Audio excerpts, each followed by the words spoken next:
One Tech Mind. Alright, so I've had an Apple Watch on my wrist ever since they first came out in 2014. You know, time long before the existential dread of a pending apocalypse. I use mine every day to help me communicate better, manage my notifications, control my smart home, and occasionally track my calories burned while I play Beat Saber. And yeah, even though it tends to shame me when I don't close my activity rings, damn it if I don't just love the little guy. It's always right there when I need it. I upgraded from the Series 4 Apple Watch, which was the first to introduce the rounded edge-to-edge screen and the ECG functionality. That's par for the course for me. I typically upgrade my watch every 2 years, which feels about right in terms of bang for your buck ratio. I can confidently say that the Series 6 is the best and most mature version of it that delivers upon its original promise. And of course, that promise is to help you have more insight into your health and fitness, communicate better, and of course, look good while doing so. So on that note, let's talk about the design.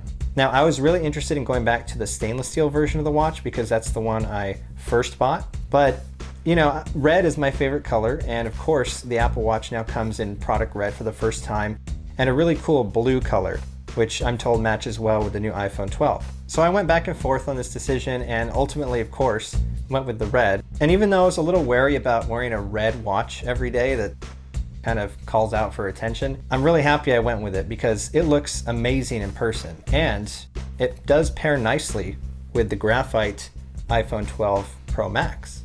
Now, new colors aside, the design of the watch remains largely unchanged since the Series 4. It does include some redesign and added sensors on the bottom, which we'll talk about in a minute. And even though Apple hasn't radically changed the design of the watch over the years, I don't think it looks dated yet. And that's largely thanks to the evolving finishes, materials, bands, and new watch faces Apple introduces each year. So let's talk about the new features. Now, I bet you couldn't tell by looking at the Apple Watch page, but it does have a new blood oxygen sensor that can determine the amount of oxygen saturation in your blood. While this feature could be really impactful for a lot of people, you should know that Apple didn't seek FDA clearance or approval for it as they did with the electrocardiogram and irregular heart rate monitoring features. Those features were reviewed by the FDA and found to fall within their Class 2 specification, which is for lower risk features and devices. Therefore, the blood oxygen sensor falls in more of a wellness device type category. It's not intended to produce a real medical measurement or representation of your O2 saturation.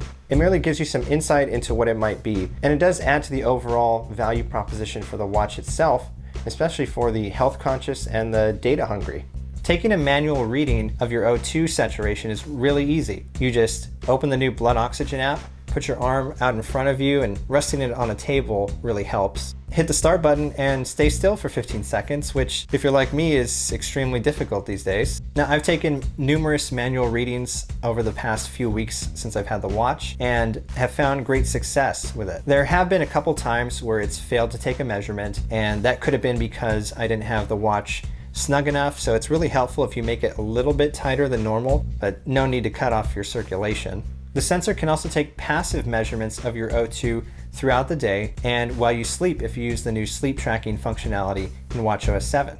All of these readings are logged to the Vitals section of the Health app, so you can always go in there and view your readings over the course of the day, month, year, what have you. And that information, of course, can feed into other health apps if you allow it to. As for me, while this feature isn't terribly appealing and I doubt I'll use it very much past my initial testing, it's comforting to know that Apple's pushing the envelope on what their little tiny computer can do that's always connected to you. The ECG and irregular heart rate notifications have already saved lives, as well as their fall detection feature. I would expect the O2 sensor to do the same as well, especially with improvements. Next is the always-on display. Apple introduced this long-awaited feature with the Series 5 watch last year. Truth be told, it was met with a lot of battery life concerns and problems from many people that have the Series 5. I was a little on the fence as to if the always-on display was really worth the upgrade. Now that I have it, I really like it, especially because now in the Series 6,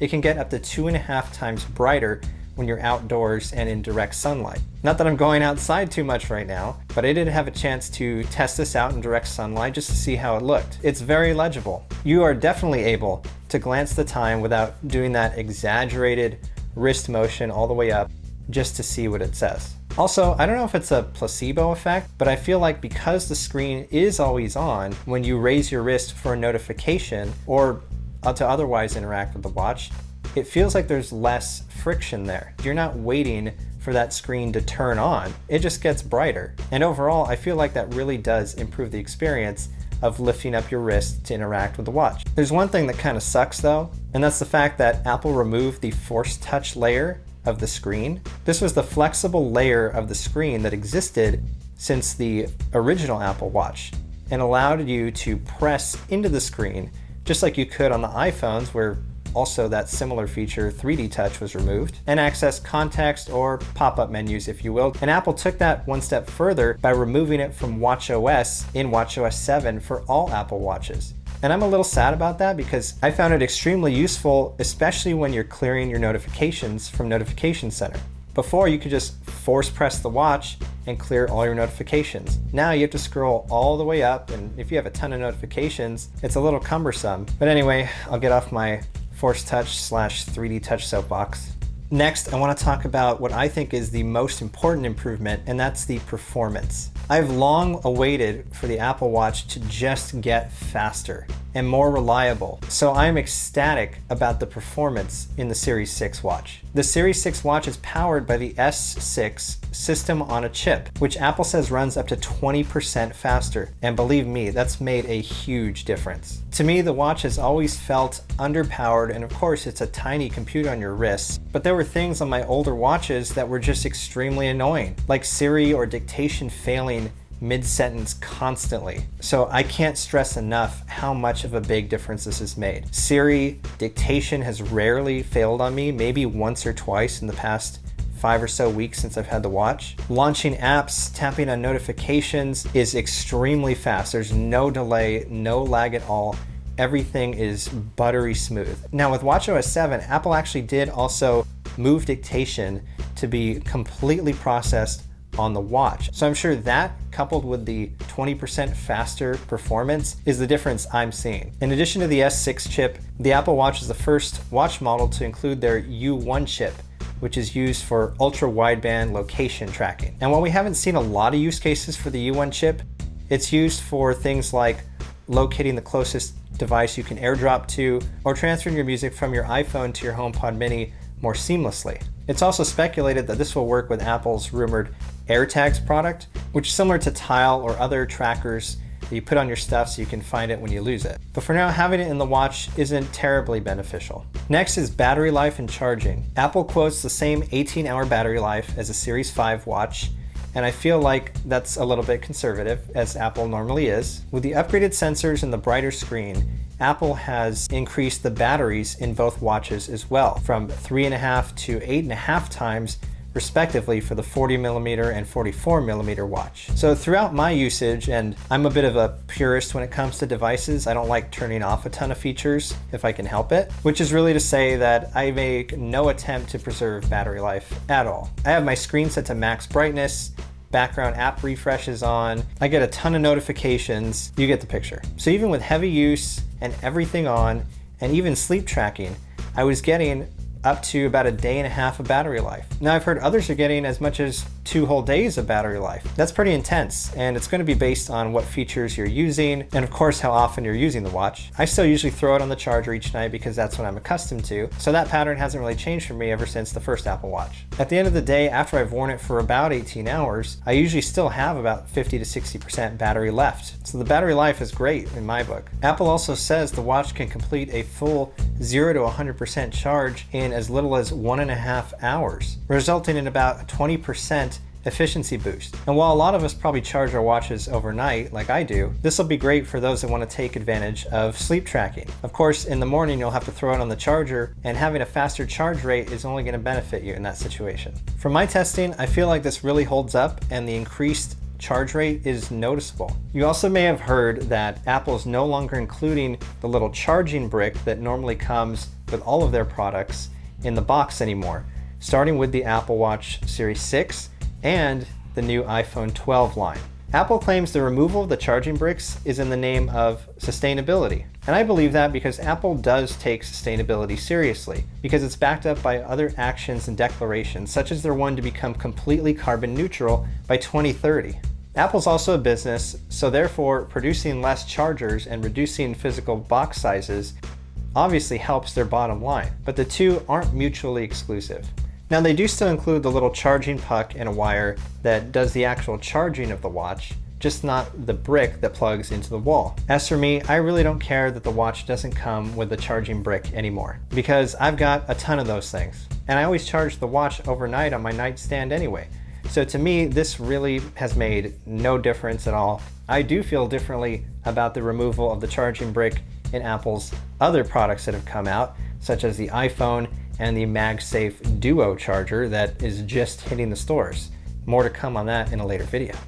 A couple other new features in the watch include an always-on altimeter. So when you're hiking or climbing flights of stairs, the watch is consistently tracking that now, which results in better measurement and representation of your workout. This is a nice little upgrade because I always knew in my heart that the watch was lying to me about how many flights of stairs I climbed at work. I was on to you, Apple Watch. Apple also introduced some new bands with the Series 6. I myself picked up the Braided Solo Loop in product red. Overall, I think the Braided Solo Loop is really nice and elegant, except for one detail that really irks me every time I see it. And I had so many thoughts about it that I created a 7 or so minute video. So if you would just love to hear me ramble on and on about a watch band, go check it out. One other thing I'll comment on is sleep tracking, which isn't a feature exclusive to the Series 6. So I tried the sleep tracking out quite a few times and I don't really care for it. So it logs the hours that you've been in bed and you've been asleep, which is great, but it doesn't really give you much that's actionable or offer anything that, for instance, can wake you up at the right time in your sleep cycle. So for me personally, knowing when I went to sleep and when I woke up just further cements the fact that I don't get enough sleep. Why are you gonna do that to me, Apple Watch? All your sleep metrics are of course logged to the Health app, just like the ECG monitoring and the blood oxygen sensor. One of the other watchOS 7 features that I just want to comment on because I think it's cool, it's the Intercom feature, which is very similar to the Alexa announcement functionality in Amazon's Echo product line. Using the Intercom feature, not only can you make announcements from your iOS and HomePod devices, you can also do it from the watch. You can either say, "Hey, announce," or "Hey, Intercom," followed by your message.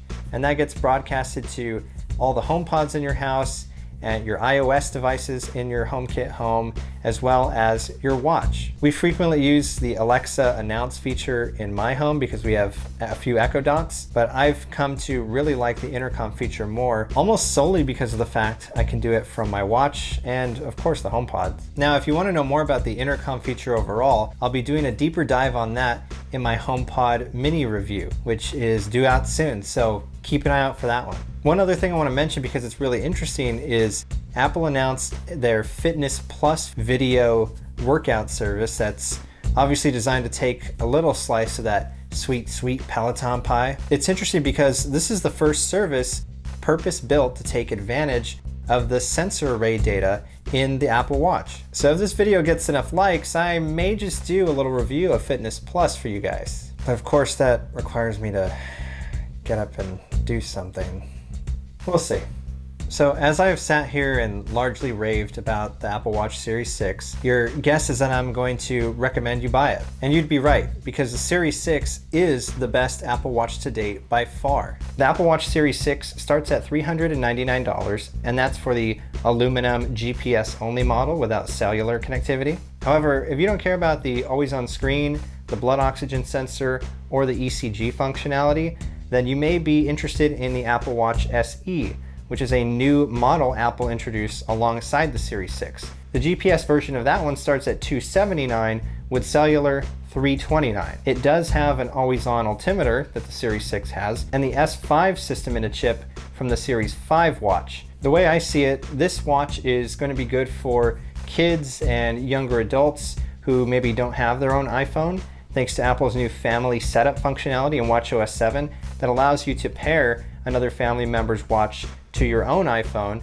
and institute some controls over what that watch can do. Apple still sells the Series 3 watch, which is really going to be showing its age now, for $199. So if you're weighing your options between the Series 6 and the SE, you have to ask yourself, are those missing features from the SE worth the $120 price difference to get into the Apple Watch Series 6 model? I would say if you're going to be using the watch a lot, or a family member of yours for family setup, then I would splurge for the Apple Watch Series 6, because the Series 6 is the best Apple Watch to date by far. It's beginning to do those smaller tasks for us more reliably than ever before. And that really solidifies Apple's whole sort of unified theory of computing, that smaller tasks should get done on the watch. Larger tasks get done on the iPhone, larger tasks than that get done on the iPad, the MacBook, the Mac, and so on. Although those new MacBooks with the M1 chip are such absolute performance beasts that I feel bad for the bigger Macs. Don't worry, he's muted. But I think you get my point. If you jumped ship on the Apple Watch a few generations ago, now is the perfect time to try it again and see what it can do for you. I would say it's a worthy upgrade for even Series 4 owners like myself. Upgrading from the Series 5 is a little harder for me to comment on since I didn't have that model. However, if you look at the battery life improvements and the performance improvements, that alone may push me, if I was a Series 5 owner, to upgrade. So that's it for my Apple Watch Series 6 review. I really, truly hope you enjoyed this video, and if you have some feedback for me, please send it my way. I want to hear from you. I also want to hear if you have any suggestions for any upcoming videos or any technology you'd like me to take a look at. My next videos will include reviews on the HomePod Mini. As I mentioned, I'm super excited to do that one, and the iPhone 12 Pro Max. Once the product reviews are under my belt, I really would like to do some videos about my smart home setup, which is largely Apple and HomeKit based, but there's other stuff in the mix too. And to talk about how you can make better use of all of your devices together and more efficiently. So again, thank you so much for watching. Please like and subscribe, leave me a comment down below. Please reach out to me on Twitter and Instagram for additional tech analysis and commentary. I hope you're all staying safe and looking forward to happy holidays coming in the next few weeks. And until next time, thanks for listening to my One Tech Mind.